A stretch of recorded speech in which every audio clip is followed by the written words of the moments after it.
तकरीबन 26 साल की उम्र रही होगी मेरी उस वक्त। लेकिन जॉबलेस होने की वजह से अब हर दिन बहुत भारी कटने लगा था। तब मैंने डिसाइड किया कि इंटरनेट पर पार्ट टाइम या ऑनलाइन जॉब्स सर्च करूं जिससे कि मुझे कुछ इनकम आने लगे।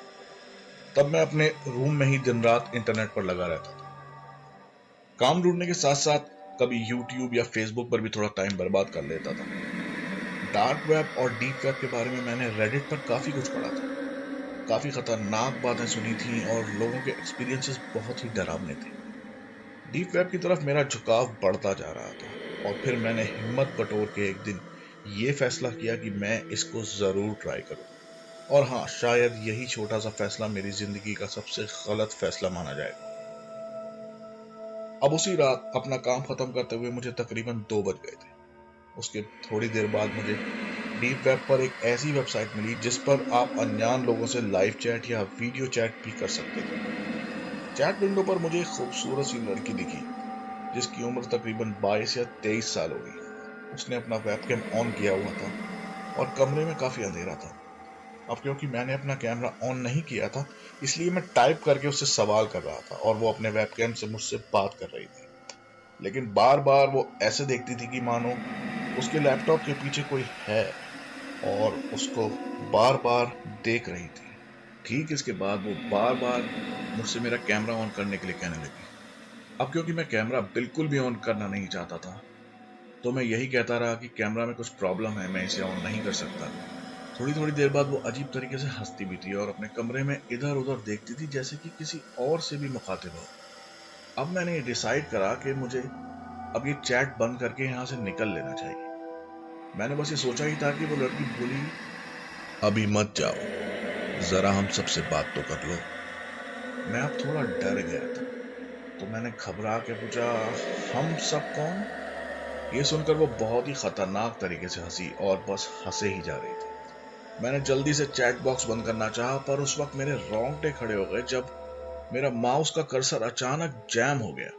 सिर्फ चैट बॉक्स पर कीबोर्ड काम कर रहा था। मैंने लिखा कि मेरा कंप्यूटर क्रैश हो गया है, मुझे कुछ नजर नहीं आ रहा स्क्रीन पर, मैं तुमसे बात नहीं कर सकता।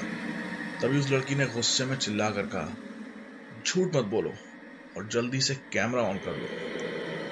इसी के साथ ही उसकी स्क्रीन में कुछ फ्लैश सा हुआ और अंधेरा छा गया। अब उसकी स्क्रीन पर सिर्फ अंधेरा ही था और साथ में कुछ दिल दहला देने वाली आवाजें भी सुनाई दे रही थी।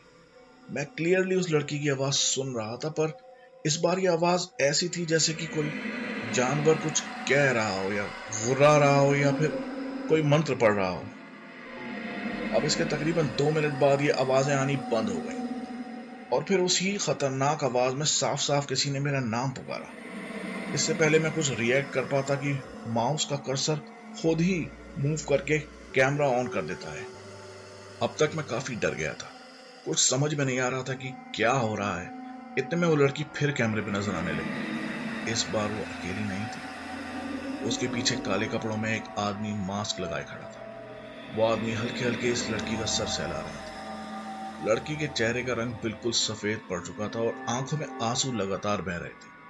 वो कुछ कहना चाहती थी, पर अचानक रोते रोते हंसने लगती थी और अगले ही पल फिर रोने लगती थी। फिर अचानक से वो लड़की और वो आदमी एकदम स्टिल हो गए, बिल्कुल नहीं हिल रहे थे और लड़की की आंखें एकदम फटी जा रही थी। अब वो दोनों मेरी तरफ अपनी उंगली से इशारा करने लगे जैसे कि उन्हें कुछ दिख रहा हो। इस पर मैंने जैसे ही अपनी कंप्यूटर स्क्रीन पर कैमरे की विंडो में देखा, तो मेरे पीछे वैसा ही एक आदमी ब्लैक कपड़े और मास्क लगाए खड़ा था। मेरी चीख निकल गई और मैं अपनी कुर्सी से गिर गया जब मैंने पीछे मुड़कर देखना चाहा, लेकिन मेरे कमरे में कोई नहीं था।